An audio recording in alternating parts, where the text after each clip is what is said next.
I just found an unaliving note that I wrote years ago. The horrifying thing is I never wrote it. I'm a pretty happy guy.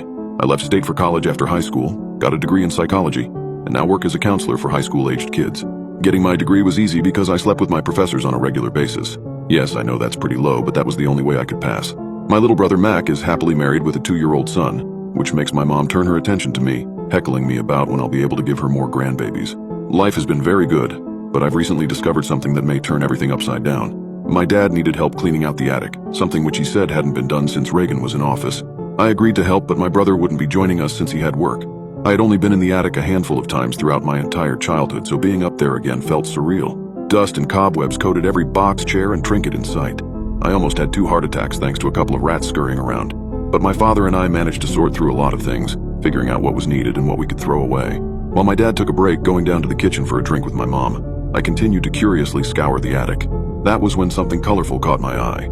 It was one of my old comic books, lying unceremoniously on an end chair in the corner. I picked it up, waves of nostalgia surging through me as I admired the front cover, which depicted my favorite superhero, the Hulk, raising a car over his head, his teeth clenched. It had to have been almost 15 years since I had last seen that book. I was surprised at how good a condition it was in. The rats hadn't touched it. I flipped it open and began thumbing through the pages, enjoying a little piece of the past that had been forgotten. As I neared the middle of the book, however, a single sheet of white paper, folded horizontally, slipped out and drifted slowly to the floor, coming to land at my feet. I kept a finger on the last page I had stopped on so as not to lose my place, and bent down to pick up the paper. Opening it, I began to read the message that had been written. I can't take it anymore. I wish that someone could understand what I'm going through, but no one ever will.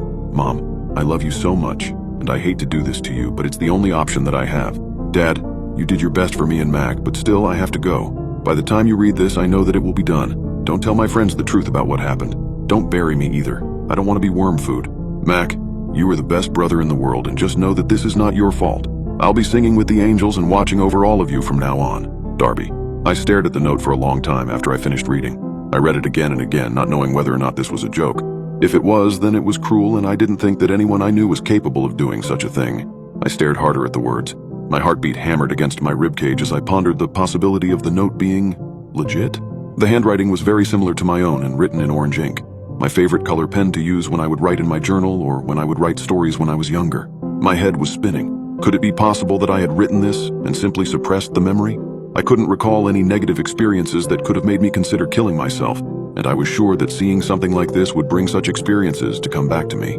But they didn't come. Darbs? I jumped, spinning around and hiding the note instinctively behind my back. My dad was standing near the entry to the attic, a confused look on his face. Everything okay? Yeah, Dad, I'm fine, thank you. Just a little thirsty. I guess I should have taken my break too. You mind grabbing me a glass of water? 1 glass of water coming right up, he replied. But as he descended the stairs, I could see him watching me closely. As soon as he was out of sight, I folded the note into a square and stuffed it in my pocket.